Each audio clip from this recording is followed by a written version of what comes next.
आज आप कहाँ पर हैं? बस आप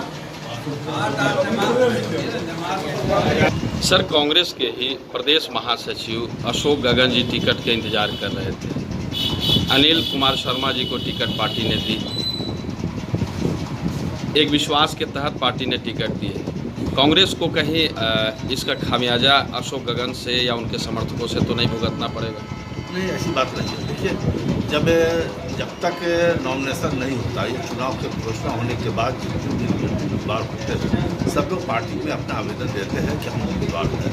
पार्टी उस पर जिसको बेहतर समझती है उसको देती है टिकट, और उसके बाद सारे लोग एक साथ मिलकर चुनाव लड़ते हैं। एक परंपरा आई है, चाहे वो भाजपा हो या कांग्रेस हो, इधर से उधर जाने की परंपरा। तो जो समर्पित कार्यकर्ता है उसको टिकट नहीं मिलती, और जो चंद दिन पहले पार्टी के सदस्यता लेता है उसको टिकट मिलती है।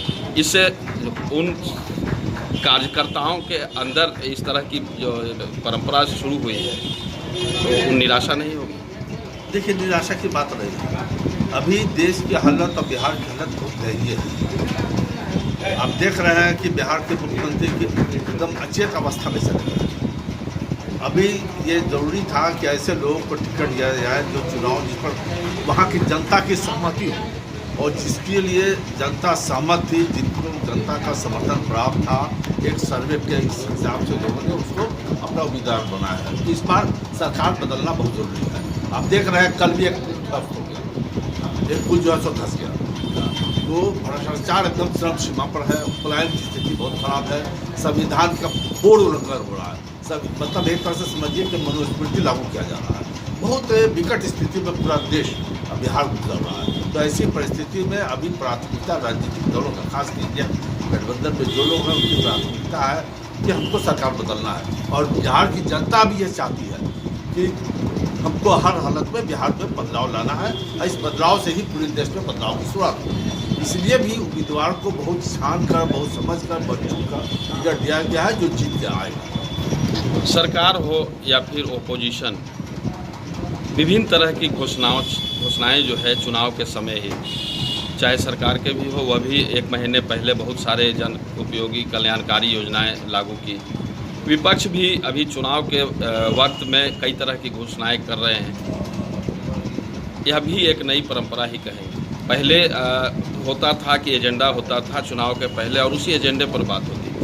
देखा जाए, 20 साल से नीतीश कुमार की सरकार है। 11 साल से केंद्र में भारतीय जनता पार्टी की सरकार है। ये दोनों बीच में कुछ 17 महीना इधर और उसके पहले कुछ दिन, ये दो काल को छोड़ दीजिए तो लगभग 18 साल नीतीश कुमार की सरकार भाजपा के साथ अलायंस में रही है। तो इनको अगर घोषणा करना था तो पहले क्यों नहीं किया? जिन बातों की आज घोषणा कर रहे हैं, Tejashwi Yadav man of commitment है। इन्होंने 2020 में जो घोषणा किया था, जब 17 महीना की सरकार में अलायंस में हम लोग रहे, तो तेजस्वी यादव ने 5 लाख नौकरी देने का काम किया।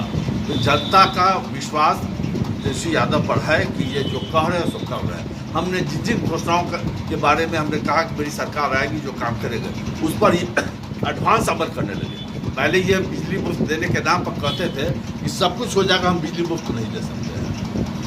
जब घोषणा किया गया तेजस्वी यादव ने कि अब 200 यूनिट फ्री बिजली देंगे, 125 यूनिट फ्री कर दिया। बहाली के नाम पर कहते थे कि तेजस्वी यादव अपने बाप के से पैसा ला कर देगा। जब तेजस्वी यादव ने ठोस निर्णय लिया कि हमारी सरकार बनेगी तो हम नौकरी देंगे, अब ये नौकरी की घोषणा करने लगे। अब ये पलायन रोकने की बात करने लगे। अभी आए हैं अमित शाह, इन्होंने कहा कि बिहार में ज़मीन नहीं है इसलिए यहाँ उद्योग नहीं लग सकता है। 1050 एकड़ ज़मीन 1 रुपये पर इन्होंने अडानी को दे दिया, लेकिन बिहार में उद्योग लगाने के लिए इनके पास ज़मीन नहीं है। तो कितनी भ्रष्टाचार है ये आप पत्रकार हैं, आप भी जानते हैं। तो तेजस्वी यादव ने जिन घोषणाओं का, जिन बातों पर घोषणा किया है, जिन मुद्दों पर, वो सारे मुद्दे सरकार के बनने के 3 महीने के अंदर में तुरंत हो जाएगा। माई बहन योजना जो है तुरंत चालू हो जाएगा। अपराधियों को जेल तुरंत भेजा जाएगा। नौकरियों का ऐलान तुरंत होगा। तो जिन बातों की घोषणा हुई है इस पर त्वरित कार्रवाई हुई, नहीं कि 5 साल योजना है कि 5 साल में हम नौकरी देंगे, जब सरकार जाने का समय आएगा, चुनाव का समय आएगा तब इम्प्लीमेंट होगा, या नहीं। ये एकदम फर्स्ट तिमाही में ही सारी घोषणाओं पर अमल अलायंस है और राजद से ये बदलाव के ही लहर में मीसा भारती जी को लोकसभा भेजने का क्षेत्र की जनता ने कार्य किया है। लेकिन क्षेत्र की जनता की शिकायत है, उन्होंने भी चुनाव के दौरान बहुत सारे क्षेत्र के विकास की बात किया था।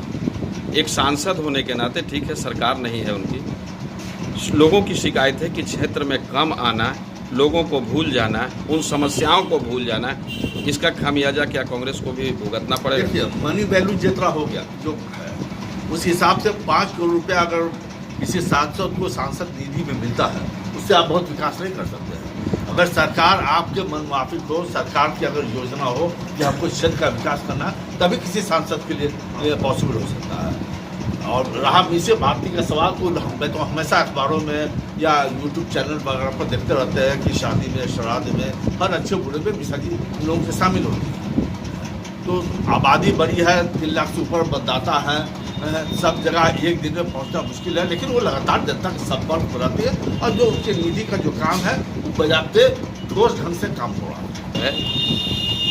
विभिन्न मंचों से यूँ कहें कि आम जनता को व्यक्तिगत मामलों से विशेष कुछ लेना देना नहीं होता, लेकिन चाहे वो सत्ता पक्ष हो या विपक्ष हो, एक दूसरे पर आरोप प्रत्यारोप, कोई वोट चोर कहता हो तो कोई उधर से जो है सो चारा चोर कहता हो, यह क्या उचित है?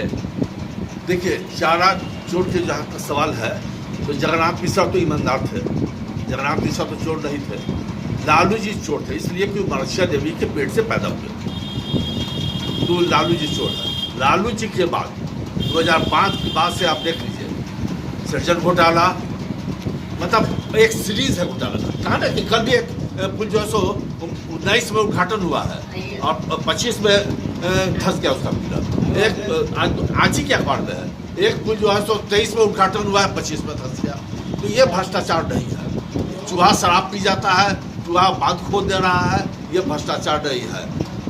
बालिका गृह कांड ये कोई अपराध नहीं है। अभी इसका ऑडिट डिपार्टमेंट ने अपना दिया कि 71 लाख करोड़ का कोई हिसाब नहीं है, ये कोई घोटाला नहीं है।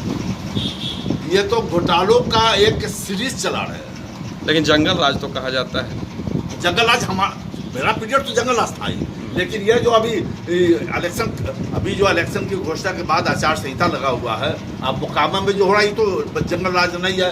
एएसआई को सिवान में गला रेत कर दवा कर दिया गया, ये तो जंगल राज नहीं है। तो ये अपने 20 साल के कार्यकाल का कोई हिसाब आपको नहीं दे रहा है, और ना आप लोग उनसे सवाल पूछते हैं। आप सवाल पूछते हैं विपक्ष के लोगों से, सत्ताधारी दल से सवाल नहीं पूछते हैं कि आप जो कह रहे जंगल राज था, आप 20 साल में आपने किस राज को स्थापित? नहीं, उन्होंने तो उनका वही तो जवाब होता है ना कि कानून का राज है, अपराधी अपराध करते हैं और हम तुरंत पकड़ लेते हैं। पहले अपराधी घुमा करते थे नेताओं के साथ। सुनिए ना, पारस हॉस्पिटल का मर्डर देख लीजिए, बता तो रहे हैं आपको कि अभी गवर्नमेंट ऑफ इंडिया का जो क्राइम रिकॉर्ड जो आया है 23 का 24-25 में तो डर से नहीं दिए कि बिहार में चुनाव है। बिहार में 67,000 कॉमनल राइट्स हुए हैं, 34,000 जो सौ हत्या हुई है। तो हत्या का तो क्या रिकॉर्ड है, लेकिन जंगल राज लालू यादव का था। बताया ना कि लालू यादव का खुशकिस्मती कहिए या बदकिस्मती कहिए, ये मनसा देवी के पेट से पैदा हुए थे, इसी सारा। अगर लालू यादव वही किसी ब्राह्मण के घर में पैदा होते तो दुनिया का सारा पुरस्कार मिलता और आज चौक चौक मूर्ति लगाकर जीवित स्थिति में भी उनकी पूजा होती। एक बूंद खून बहाए हुए दुनिया के इतिहास में आपको ऐसी क्रांति नहीं मिलेगा। कोई सवाल था कि कोई आदमी अपना दावा कर सकता था कि हमको इतना % टिकट चाहिए, मेरा इतना % अधिकार है। याद होगा कि खटिया पर नहीं बैठना, जूता पहन के नहीं चलना, उन सब बातों को आप नहीं जानिएगा, लेकिन अपने पूर्वजों से पूछिएगा कि बिहार में क्या है। और आज भी आप जो है, अगर दलित है, अति पिछड़ा है, तो आप अछूत है, आप ब्राह्मणों के साथ नहीं बैठ सकते। अभी हमने एक इंटरव्यू देखा था, एक पंडित से इंटरव्यू ले रहा था, हिंदू राष्ट्र बनाना है, ठीक है, कहा पत्रकार ने कहा कि हाँ हिंदू राष्ट्र बनाना है, ये बताइए कि हम दलित बढ़िया भोजन करें, तो कहा कि नहीं, इस संस्कार बचाना है, ये नहीं काम कर सकते। क्वेश्चन वाला दलित समाज का था। पत्रकार महोदय ने कहा कि नहीं, ये काम हमसे नहीं होगा, हम खाना नहीं, नकदी दे दीजिएगा तो ले लेंगे। आज भी लालू यादव के हुकूमत की जरूरत थी। तेजस्वी यादव आ रहे हैं, समाज में जो नफरत का माहौल पैदा कर दिया है, ये नफरत का माहौल मिटेगा। और विकास की बात होगी। आज देख लीजिए तेजस्वी यादव के नौकरी की बात को लेकर पूरे हिंदुस्तान में जहां भी चुनाव होगा पहले बात होगी नौकरी की, पलायन रोकने की, भ्रष्टाचार पर, बेरोजगारी पर, मुद्दों पर बात। क्या परिचय हुआ? मेरा नाम हुआ डॉक्टर